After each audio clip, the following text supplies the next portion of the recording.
भारताच्या एअर स्ट्राईकमध्ये मारला गेलेला टॉप दहशतवादी अबू जिंदाल कोण? कंदाहार विमानाचा मास्टर माइंडचा खात्मा.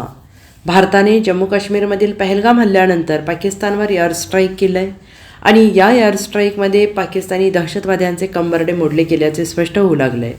जैश ए मोहम्मदचा म्होरक्या मसूद अझहर याचे कुटुंबच उद्ध्वस्त झालेलं आहे. त्याच्या कुटुंबातील 10 सदस्यांचा मृत्यू झाला आहे. तसेच त्याचे 4 जवळचे सहकारी ठार झाले आहेत. आताच्या ऑपरेशन सिंदूरमध्ये ठार झालेल्या टॉप दहशतवाद्यांची यादी आली आहे. त्यात 26/11च्या मुंबई हल्ल्यातील सर्व दहशतवाद्यांना प्रशिक्षण देणारा अबू जिंदाल आणि कंदाहार विमान अपहरणाचा मास्टर माइंड मोहम्मद अझहर याचाही समावेश आहे.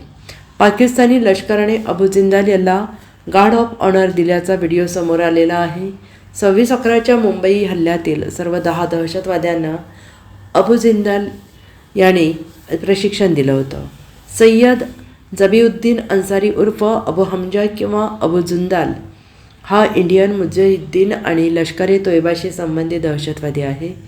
21 मे 2011 रोजी भारताने जाहीर केलेल्या पाकिस्तानात असलेल्या 50 मोस्ट वॉन्टेड अबू जिंदाल याचे नाव होते आणि या अबू जिंदाल याला पाकिस्तान लष्कराने गार्ड ऑफ ऑनर दिला आहे. त्या संदर्भात व्हिडिओ समोर आला आहे. जैश ए मोहम्मदशी संबंधित दहशतवादी मोहम्मद अझहर भारताच्या हल्ल्यात ठार झाला आहे. तो मौलाना मसूद अझहरचा मेहुणा होता. 1999मध्ये झालेल्या कंदाहार विमान अपहरण प्रकरणातील तो मास्टर माइंड होता. त्यानेच मसूद अझहर याची सुटका विमान अपहरणाच्या बदल्यात करून घेतली होती. तो जयमसाठी शस्त्रास्त्र प्रशिक्षणाचा मुख्य प्रशिक्षक होता. जम्मू आणि काश्मीरमधील अनेक दहशतवादी हल्ल्यांमध्ये त्याचा सहभाग होता. भारताच्या एअर स्ट्राईकमध्ये हाफिज मोहम्मद जमील, खालिद अबू आकाश आणि मोहम्मद हसन खान या टॉप दहशतवाद्यांचा खात्मा झाला आहे. त्यामुळे भारताचे ऑपरेशन सिंदूरने पाकिस्तानी दहशतवाद्यांना चांगलीच अद्दल घडवली आहे. पंतप्रधान नरेंद्र मोदी यांनी कल्पनाही करणारी अशी शिक्षा दहशतवाद्यांना दिली जाईल असं म्हटलं होतं.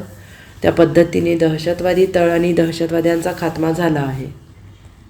Bureau report, SBN Marathi, Mumbai.